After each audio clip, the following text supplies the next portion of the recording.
Just one quick question for Yusek Bernardo. Go ahead, Mr. Chair. Yusek, sabi po kahapon nila Bryce na halos lahat po ng proyekto sa Bulacan ay substandard dahil nga po dun sa mga commitment. Can you say the same sa mga regions po sa buong Pilipinas na substandard ang mga proyekto ng DPWH para maibigay ang commitment sa mga proponent o mga mambabatas? Hindi po ako maniniwala na lahat po ng proyekto ay substandard kasi siguro po ang una pong nangyayari na substandard ay ang mga proyekto na kamukha po ng flood control. Kasi ang substandard po na ginagawa dyan minsan ay yung pong mga pangilalim na mga pilote o yung mga nasa ilalim po ng materyales na hindi na po na-expose sa mata ng mga tumitingin. So yun po yung nakikita ko na kwan.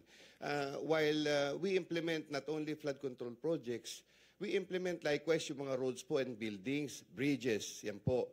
Madalang po, ako po sa tingin ko po, hindi po nagiging substandard po ang itong mga proyektong kamukha nito.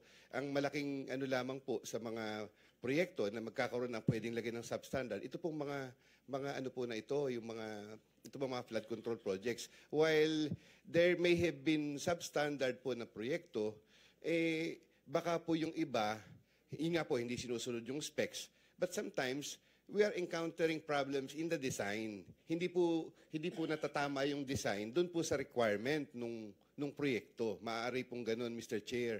Yun lang po yung akin. Pero yung to claim po na all projects are substandard, parang hindi naman po dapat ganun ang sabihin nila. Kasi unang-una po, if we can see the records of Bulacan First, there was a time when it was, I think, in the audit exit of 2023. Mr. Chair, mukhang masyado mahaba yung sagot ng ating resource person. Thank you. Thank you, Yusek Bernardo. It's your turn, Senator De La Rosa.